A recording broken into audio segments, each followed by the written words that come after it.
Hello everyone. तो कैसे हैं आप सभी। Welcome to explore coding with Kaif. तो मैंने इस चैनल पे दो वीडियोस अपलोड करी थी, एक फ्रंट एंड रोड मैप के ऊपर और एक वीएस कोड इंस्टॉलेशन के ऊपर। अगर आपने वो वीडियोस नहीं देखी हैं तो मेक श्योर आप वो देख लें, और अगर आपको नहीं मिल रही हैं तो मैं लिंक डिस्क्रिप्शन में दे दूँगा, वहाँ से जाके आप चेकआउट कर सकते हैं। और आज की वीडियो से हम स्टार्ट करने वाले हैं अपनी वेब डेवलपमेंट की जर्नी, फ्रंट एंड की जर्नी। और आज की वीडियो में हम HTML को पढ़ेंगे, HTML को समझेंगे और इस्तेमाल में लाएंगे। तो सबसे पहले मैंने आपको इंस्टॉलेशन देखो बता दिया था VS कोड का, आप उस वीडियो को देख लेना। उसके बाद अब हमें HTML समझनी है, तो सबसे पहले आपको यहाँ पे आना है अपने डेस्कटॉप पे और यहाँ पे एक फ़ोल्डर बनाना है। ठीक है, किसी भी सिस्टम में आप लिनक्स में हो, चाहे मैक में हो, चाहे विंडोज़ में हो, सेम ही टास्क है। बस यहाँ पे आपको एक फ़ोल्डर बनाना है HTML नाम से एंड इसको सेव कर देना। उसके बाद आपको अपना VS कोड ओपन करना है। ठीक है, VS कोड को ओपन करने के बाद आपको फाइल्स में जाना है। देखो फाइल्स में जाना है, ओपन फोल्डर में जाना है, और ये पूछेगा कहाँ से आप अपना फोल्डर चूज़ करना चाहते हैं। तो हम डेस्कटॉप पे जाएंगे, HTML को सेलेक्ट करेंगे और सेलेक्ट फोल्डर पे दबा देंगे। तो ये फोल्डर हमारा यहाँ पे खुल चुका है। ठीक है, अब हम इसको समझेंगे, है ना। तो ये जैसे आपका फोल्डर खुल चुका है, अब यहाँ पे हम बनाएंगे एक फ़ोल्डर बनाएंगे एक और। इसके अंदर देखो, ये जहाँ पे अभी मेरा एरो है, ये न्यू फोल्डर लिख के आ रहा है। ये फ़ोल्डर बनाने के लिए होता है बटन, और ये नई फाइल बनाने के लिए बटन होता है। ठीक है, तो अभी हम एक और नया फोल्डर बनाएंगे डे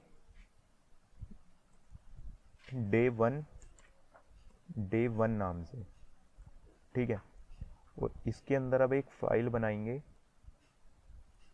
index.html। ठीक है, फाइल का नाम आप कुछ भी रख सकते हैं, बस एक्सटेंशन जो है वो .html होना चाहिए। ठीक है, उसके बाद आज की वीडियो में हम HTML में समझेंगे अपने हेडिंग टैग के बारे में। ठीक है, तो HTML में हम हेड्स का हेडिंग का HTML की HTML में हम टैग्स का इस्तेमाल करते हैं। तो सबसे पहले टैग जो होता है वो हमारा वो होता है H1।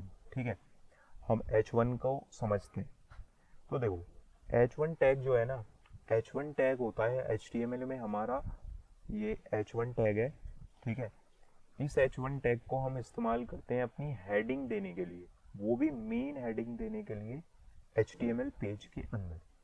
और एक H1 होता है, एंड देन H2 होता है, एंड देन H3 होता है, एंड देन H4 होता है, एंड देन H5 होता है, एंड देन H6 होता है। तो छः टैग्स होते हैं। ठीक है, पर तीन ही मेजरली इस्तेमाल में आते हैं। ठीक है, तो इनको एक बार देखते हैं, इनके अंदर कुछ कंटेंट डालते हैं। लिखते हैं this is my first heading.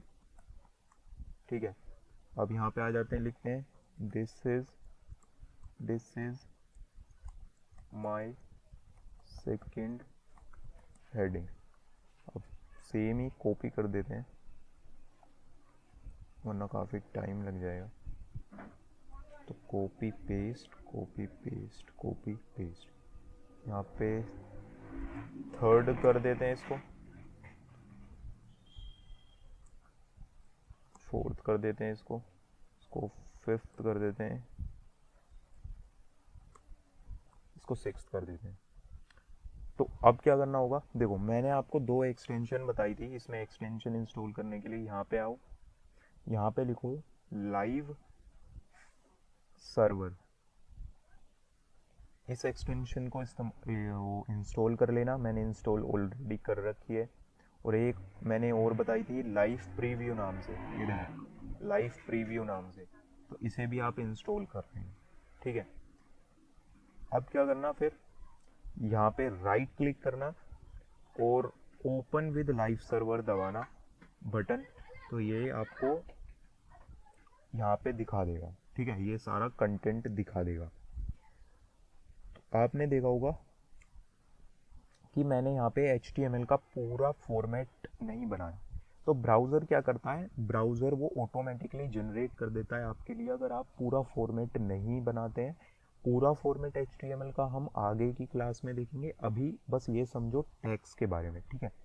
तो देखो, H1 टैग होता है आपका मेन हेडिंग के लिए, H2 उससे कम सब हेडिंग के लिए, और H3 उससे कम मेन हेडिंग के लिए। तो ये ना ऊपर से नीचे तक जितने भी टैग हैं, ये आपको ये देख के इस्तेमाल करने हैं कि हमारा कंटेंट कैसा है, कितना मेन कंटेंट है।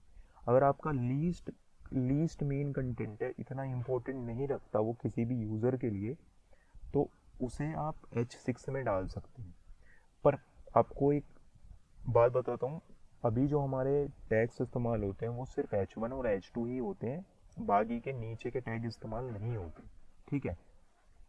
तो दो ही मेन है, और कभी भी किसी को ये एक्सप्लेनेशन मत देना कि H1 टैग का मतलब है कि जो बड़ी हाइट में होता है, और H2 का मतलब है जो छोटी हाइट में होता है। ये बिल्कुल भी मतलब नहीं है, इनका एक सिमेंटिक मतलब है। सिमेंटिक मतलब इनका एग्जैक्ट मतलब पहले से फिक्स करा हुआ है कि इसका मीनिंग यही है।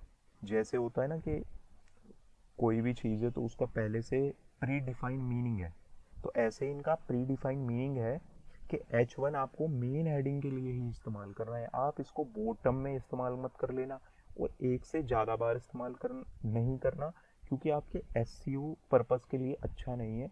गूगल इसको वेबसाइट को ऊपर कभी भी नहीं दिखाएगा अगर आप ऐसा करते हैं तो। अच्छा, ये हो गया। अब हम समझते हैं थोड़ा अपने पी टैग के बारे में। पी टैग क्या होता है, पैराग्राफ टैग। पैराग्राफ मतलब पैराग्राफ जो भी आपको कंटेंट डालना है इसके अंदर, जितना भी कंटेंट है आपको इंग्लिश कंटेंट, वो आप इसके अंदर डाल सकते हैं, ठीक है।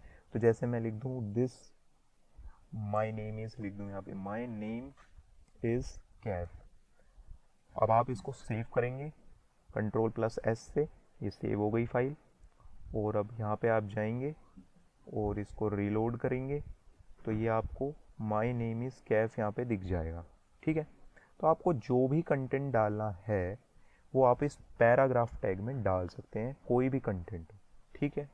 ओके, बात करते हैं अगले टैग की।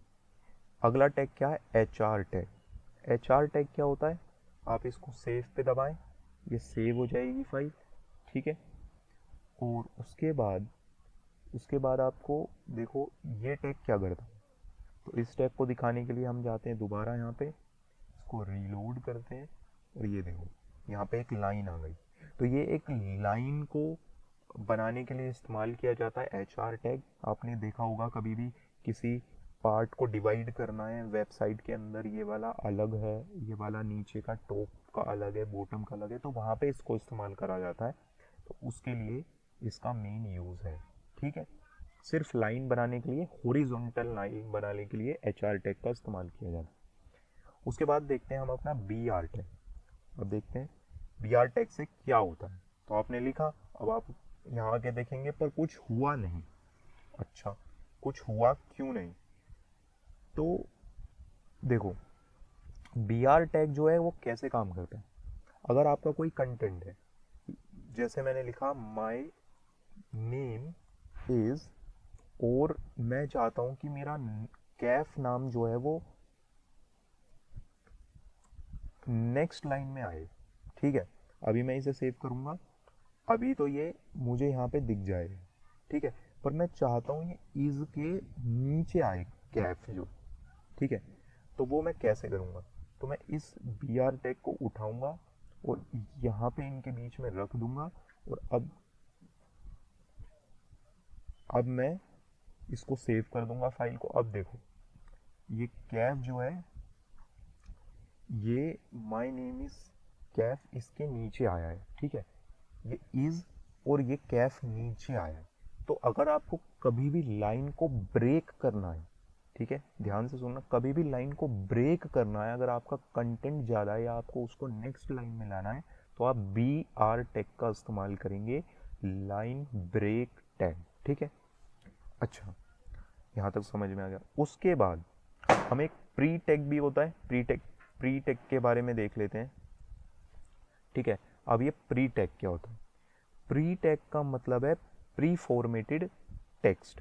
प्री फॉर्मेटेड टेक्स्ट मतलब देखो, जैसे अभी ये देखो, ये लाइन से हमने जो कंटेंट डाला है वो देखो लाइन से आ रहा है, बिल्कुल इसके बॉर्डर से ना बिल्कुल मैच कर रहा है, बिल्कुल बॉर्डर से स्टार्ट हो रहा है। लेकिन अभी देखो यहाँ पे क्या हुआ, मैं यहाँ पे एक टैब स्पेस देता हूँ, एक और टैब स्पेस देता हूँ। अब मैं लिखता हूँ यहाँ पे अपना नाम कैब, मैं इस फाइल को सेव करता हूँ।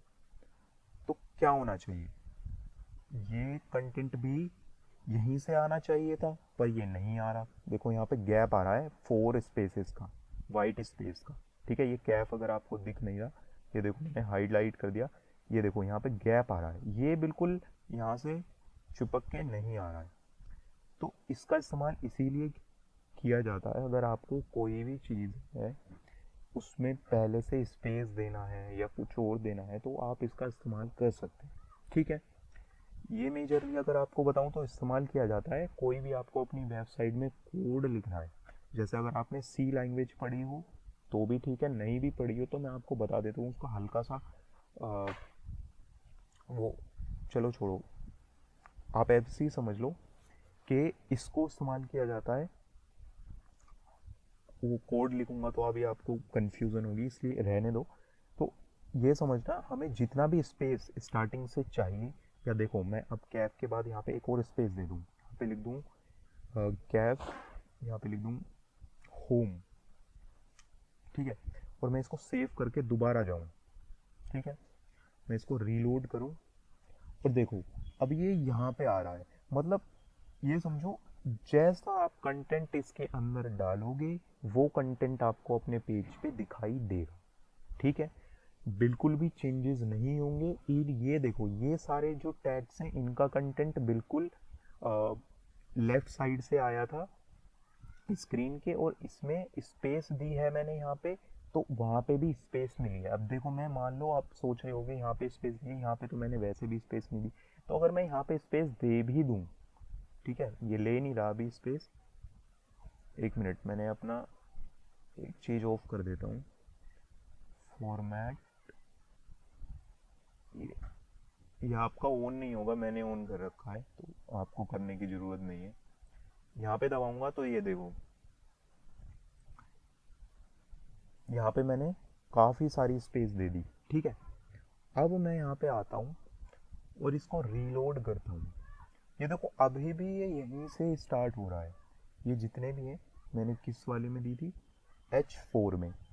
तो देखो ये H4 जो है हमारा अभी भी यहीं से स्टार्ट हो रहा है, इसमें कोई इफेक्ट नहीं हुआ।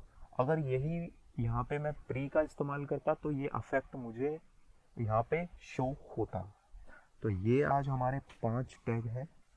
इन टैग्स का आप इस्तेमाल करना, थोड़ा इनके बारे में इंटरनेट पे और पढ़ना, आपको और अच्छे से समझ में आएंगे। और मेन टैग हैं ये, काफ़ी इम्पोर्टेंट टैग हैं, काफ़ी इस्तेमाल होते हैं। ठीक है, और इसके बाद हम नेक्स्ट डे, कल को मतलब, हम थोड़ा और HTML के बारे में जानेंगे। अभी इनकी प्रैक्टिस करना। ठीक है, अगर आपको वीडियो दोस्तों पसंद आई तो वीडियो को लाइक करना, चैनल को सब्सक्राइब करो और वीडियो को शेयर करो। और आपको इन टैग्स के बारे में किसी में भी डाउट हो तो कमेंट बॉक्स में कमेंट डाल देना और मैं उस कमेंट को आपको रिप्लाई कर दूंगा। ओके, तो आपसे मिलता हूँ नेक्स्ट वीडियो में।